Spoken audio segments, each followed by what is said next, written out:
Vamos a meternos en un tema que es crucial siempre, pero es crucial especialmente en Líbano. La religión, yo sé que actualmente pues, la gente piensa que hablar de religión pues, como que te da una especie de pátina de ser retrógrado, de ser extraño, de ser de otro tiempo. Eso es una cosa absurda. La religión es una parte muy importante de todas las culturas durante todas las edades de la humanidad, actualmente y siempre. Y esa gente que piensa que por no hablar de religión son más modernos, simplemente son más ignorantes. No saben sus raíces. Y un árbol que no tiene raíces, al menor soplo de viento se cae. La religión en Líbano es muy importante. Es un país árabe, pero no es un país de mayoría musulmana. Es decir, es un país árabe porque la raza de sus habitantes, podemos decir, si es que lo de ser árabe existe, que no me voy a meter ahí, pero si existe, es árabe porque su gente es de raza árabe, pero no es de mayoría musulmana porque hay mucha gente cristiana, hay mucha gente drusa, hay mucha gente de confesiones muy variadas. Como decía, el Islam suní es la rama mayoritaria del Islam en el mundo, pero no en Líbano. Tenemos alrededor de un 27% de la población que es musulmana suní. Y en algunas ciudades podemos ver carteles como el que ustedes pueden ver allí, con Saddam Hussein puesto en una valla publicitaria, con un cartel que dice Tarijuka Tarij Yushrif al-Kabir al-Saghir, que además rima, y significa que tu historia es una historia que enorgullece a grandes y pequeños. Tu historia, la de Saddam Hussein, obviamente. Porque estamos en una ciudad, volvemos a decir, suní. Cuando uno salta a una ciudad chií o una ciudad cristiana, no aparece eso. En las ciudades cristianas hay cruces en los montes. En las ciudades chiíes hay carteles de Hezbollah. Depende del lugar. Cada uno tiene su sitio. Son muy ordenados para eso. Y podemos contemplar mezquitas realmente impresionantes como la mezquita Muhammad al-Amin, que es esta, en la que ustedes pueden ver el tamaño de los fieles, de las personas, en comparación con el templo y con la lámpara. Es algo absolutamente descomunal y es la mezquita más importante de Beirut, de la capital del Líbano, que es precisamente esa, es la misma, por fuera y por dentro. Como decía, hay otra rama del Islam en general en el mundo y en concreto en Líbano, que es el Islam chií. En concreto es la minoritaria dentro del mundo, es mínima la representación del Islam chií en los países árabes e islámicos, pero el Líbano tiene una representación muy importante, más que incluso la de los suníes, que es algo extraño, como decía, en el mundo árabe. Los chiíes no voy a explicar lo que son, daría para una conferencia y podemos hacer una conferencia de eso en otro momento dado, pero no voy a entrar en eso, es una rama simplemente más del Islam, que sigue especialmente a Ali, que es un pariente de Mahoma, y piensa que él debería ser el sucesor de Mahoma y no el que vino, y que simplemente tiene unas peculiaridades como que tienen clero. El Islam no tiene clero, piensa que la relación entre el creyente y Dios es unívoca y sencilla. No necesita ningún intermediario, no necesita de nadie que administre el perdón, ni nada parecido a los sacramentos, ni nada similar a lo que se entiende como intercesión entre Dios y el hombre en el cristianismo, por ejemplo. Sin embargo, el Islam chií sí tiene clero. Piensan que es necesario para el hombre en su relación con Dios un intermediario, en cierta medida. Y cuando uno entra en las aldeas, en las ciudades, en los puntos de mayoría chií, lo que se encuentra dándole la bienvenida son grandes arcos que veremos a continuación y grandes pancartas como eso. Todo esto son fotos mías, repito, todo lo que vais a ver son fotos mías. De, por ejemplo, Hassan Nasrallah, que yo no sé si alguien se acuerda de él, pero salía en todos los telediarios en septiembre, que era el líder de Hezbollah hasta que lo mató Israel y ya dejó de ser el líder. Ese hombre de la barba, y tenemos pues otros dirigentes de Hezbollah, tenemos allí abajo a Qasem Soleimani, un iraní de las milicias chiitas que era un enemigo del gran shaitán, que era América, el gran demonio, y que lo mató Estados Unidos, lo mató Trump en el primer gobierno, en comparación con Israel cuando pasaba por el aeropuerto de Bagdad. Es decir, esta gente, todos esos en Occidente son terroristas. O sea, es como si yo pongo una pancarta, repito, como dije en la conferencia de Irak, con la cara de Bin Laden en la puerta de la universidad y diciendo que te queremos y te echamos de menos. O sea, para un occidental es muy chocante. Pero claro, para las aldeas chiitas ellos no son terroristas, son sus mártires y son sus referentes. Todos esos y todos esos. Tenemos ahí a Nasrallah de nuevo y tenemos a otro comandante de las milicias chiíes. Y tenemos ahí una frase que dijo Nasrallah, que dijo que el señor Mohsen, que es el Repito, este es Nasrallah y este es el señor Mohsen. El señor Mohsen es una cordillera, es una cadena de montañas, dice esa frase, en la que podemos apoyarnos o confiar en los terremotos y en las desgracias, por así decirlo. En fin, frases de alabanza. Y esos son los arcos que uno se encuentra al entrar a las ciudades chiíes de Líbano. Es un arco de Hezbollah. Hezbollah es una organización terrorista que se caracteriza pues, por su logo, por su lema en letras verdes sobre un fondo amarillo. Y es lo que se encuentra uno al entrar a la aldea, dándole la bienvenida, Hezbollah, diciendo bienvenido a nuestros dominios, bienvenido a nuestro territorio, y esperamos que su visita sea inolvidable, que nunca olvide este paso por una aldea chií. Y en las aldeas chiíes, pues uno también se encuentra, como en esta aldea que se llama Mashgara, se encuentra carteles con la cara de Khomeini, del Ayatollah Khomeini de Irán, pero carteles enormes, como aquella puerta que tenemos allí. Tenemos también más carteles de Khomeini en el camino hacia Tiro y Sidón, en concreto hacia Tiro, que uno se mete ya en un mundo cada vez más profundamente chiita. Tenemos paneles con la cara de líderes chiitas que en Occidente son, si no terroristas, desde luego abominables. Más, cuando seguimos hacia Tiro, la ciudad que está ya más al sur, casi en el extremo sur del Líbano, nos encontramos expresiones de fe como esta, del Islam chií, es decir, representa una tumba en la conmemoración de la muerte de uno de sus santos. En el Islam no hay santos, pero en el mundo chiita hay algo parecido, a prohombres respetables. Y esto representa una de las tumbas de esos prohombres en medio de la calle, es una manifestación espontánea de su religiosidad, y también múltiples pancartas. De nuevo, esta pancarta la he cortado porque era infinita, si hubiese dejado la foto llegaría hasta la lámpara aquella. Todos esos son mártires para los chiitas, terroristas para Occidente, que han matado a Israel, que han matado a Estados Unidos, y están las calles llenas, aquellos dos igual. Aquellos dos jóvenes son dos mártires para los chiitas, dos terroristas para Occidente. Y dice la frase, nosotros le debemos todo a los mártires. Bien, hemos hablado del Islam y vamos a meternos en mundos más desconocidos dentro del mundo árabe, o submundos, podríamos decir, religiosos, como el de los drusos, con D, no rusos. Los drusos siguen la religión llamada el drusismo, y es algo absolutamente desconocido en Occidente. Es un mundo ignoto, incluso para ellos, ahora veremos por qué. Y son gente que se autodenomina como musulmanes, pero que los musulmanes dicen que esos no son musulmanes porque hacen cosas que los musulmanes no piden ni jamás hacen. Esta gente, los drusos, para empezar, tienen un símbolo que es aquel, que es la estrella de 5 puntas con 5 colores, y tiene una bandera que es los mismos colores representados. Tiene una serie de peculiaridades esta religión, o esta rama del Islam, si somos generosos y le hacemos caso a ellos. Obviamente es monoteísta, como todas las religiones o todas las ramas del Islam. Sin embargo, tiene una serie de rasgos únicos, como que creen en la reencarnación.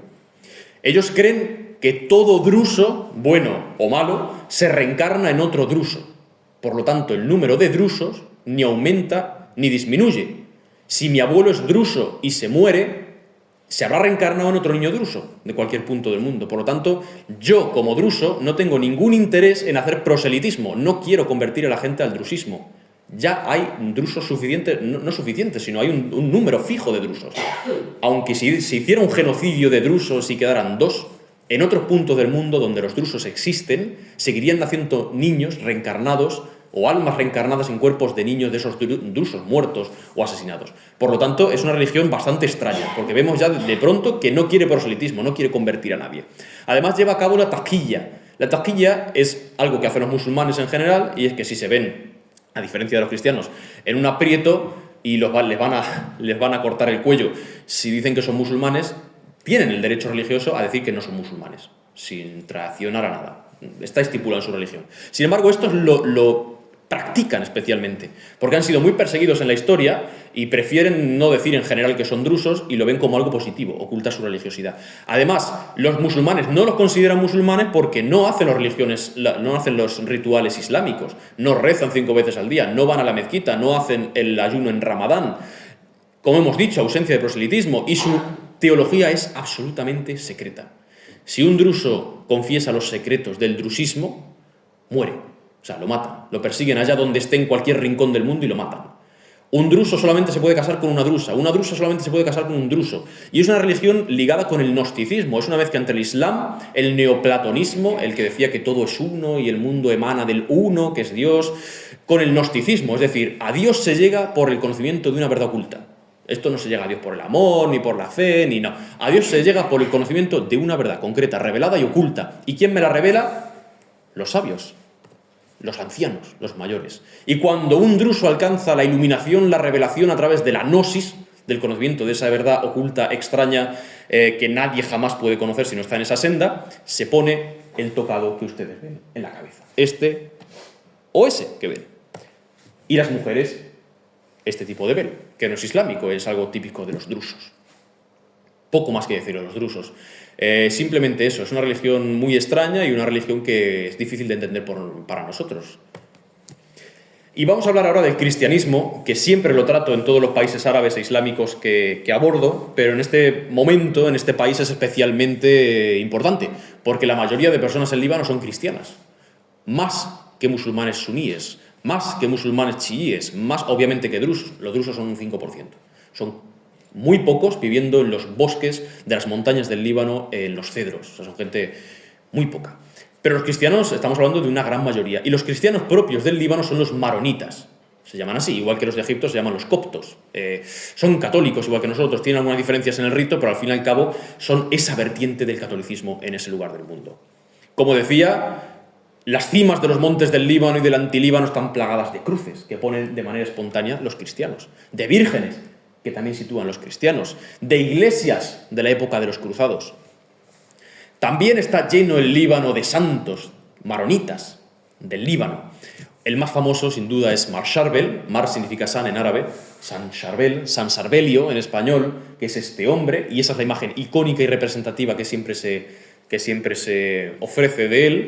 Era un santo libanés que vivió en el siglo XIX y que está enterrado en Líbano. Es un santo conocido por ser muy milagroso, por ser una persona de una caridad y de un autosacrificio ejemplar durante su vida, y que hoy en día muchas personas de todo el mundo acuden al santuario de Mar Charbel, en Líbano, porque dicen que sus enfermedades se han curado, enfermedades mortales. O sea, en el periodo ya de agonía prácticamente, cuando se encomiendan a Dios a través de la intercesión de Mar Charbel, se curan. Y hay miles y miles de cartas que llegan al santuario todos los días testificando esto, con casos que los médicos nos explican.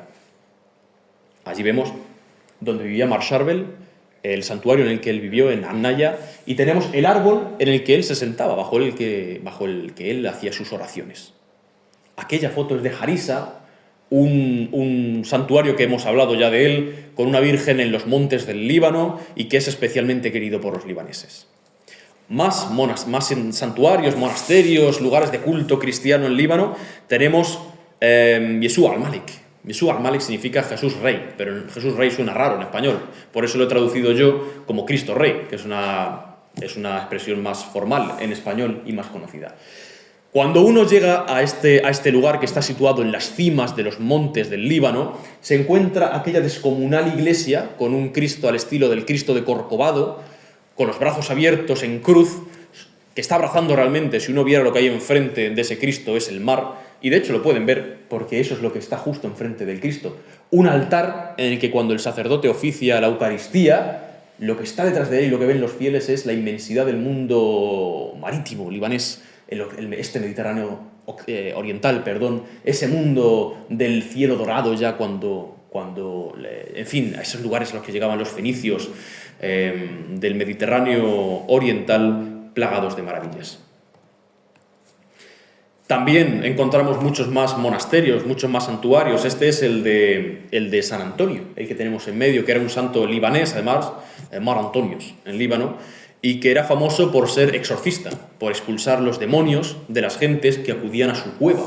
Él vivía aquí, en esta cueva, como un ermitaño. Ustedes ven la proporción de la persona con la cueva. Yo me metí hasta el fondo de la cueva, donde hay una cruz, y esa persona está donde vivía San Antonio, allí, como un ermitaño, como decíamos. También es el Líbano, el mundo de los iconos orientales, como este precioso en el que vemos a Cristo victorioso rompiendo los cerrojos, lo vemos ahí, y las cadenas de la muerte, y sacando a los muertos de sus tumbas para la resurrección. Y también Harissa, que es de la que acabamos de hablar, que durante la noche es un lugar maravilloso. Seguimos, hay muchísimos santuarios cristianos en el Líbano. Este es el mismo, el que tenemos en medio, es el de San Antonio, el de este exorcista de que estamos hablando, este monje, y en el cual hay tesoros arqueológicos y de la historia, del legado del Líbano, como este. Es la primera imprenta que existió en todo Oriente Medio. La primera imprenta estuvo en el monasterio de San Antonio, para imprimir el libro de los Salmos. Está enclavado este monasterio en un lugar absolutamente idílico, en este valle, que tiene un nombre de valle sagrado, se denomina en el árabe libanés. Este es el interior de otro de los monasterios. Tenemos a otro santo, que es San Namtal al-Jardine, y tenemos a Santa Rafqa. Hay 4 santos importantes, y estos son sus tumbas, estos son lugares en los que ellos vivían, y son lugares de verdadera peregrinación para los libaneses. No se piensen que ustedes que esto es una iglesia sin más, a la que me dio a mí por ir. Esto es un lugar de peregrinación santo y muy respetado por los libaneses, como decía. Tenemos muchos más monasterios, tenemos muchos más santuarios, como este también en las alturas. Ahora veremos por qué todos están en las alturas y no están, por ejemplo, en un río o en el mar o junto a un bosque. Están todos siempre en las alturas de los montes. ¿Por qué? Ahora lo veremos. Este es otro de los que tenemos en las alturas de los montes del Líbano. Se llama Sa'idat al-Murahiqin, la señora de la misericordia, de los misericordiosos, y es una virgen enorme, colosal, que está en la cima de uno de los montes, en la cual hay una serie de iglesias, y en una de las cuales tenemos al lado del altar, donde el sacerdote oficia la Eucaristía, una representación de la última cena en la que Jesús parte el pan. Por lo tanto, en cada Eucaristía que se lleva a cabo, el sacerdote parte el pan al mismo tiempo que Jesús parte el pan y Judas se levanta para traicionarlo. Es un lugar en el que existen múltiples estatuas, representaciones físicas de la vida de Jesús. Por ejemplo, esta en el primer milagro, en las bodas de Caná. Y también otra serie de iglesias más modernas. Hemos estado viendo las iglesias de calado, las del legado histórico, y ahora tenemos las iglesias libanesas modernas.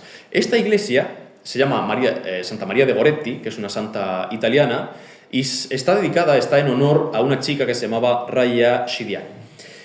¿Por qué? ¿Quién es Raya Shidiak y quién es María Goretti? Bueno, voy a contar brevemente la historia de Raya Shidiak. Era una chica libanesa que vivía efectivamente en Líbano, en una zona del norte que se llama Mizyara, y que fue asaltada mientras volvía a su casa, mientras estaba fuera de su casa para rezar el rosario. Había salido a rezar el rosario. Fue asaltada por un trabajador sirio que, como decíamos, la asaltó, la forzó sexualmente, la violó y después la degolló. Yo lo siento mucho por lo duro de la historia, porque la vida es así. Y la historia fue así. La degolló, y mientras la degollaba y acababa con su vida, la chica seguía rezando el rosario.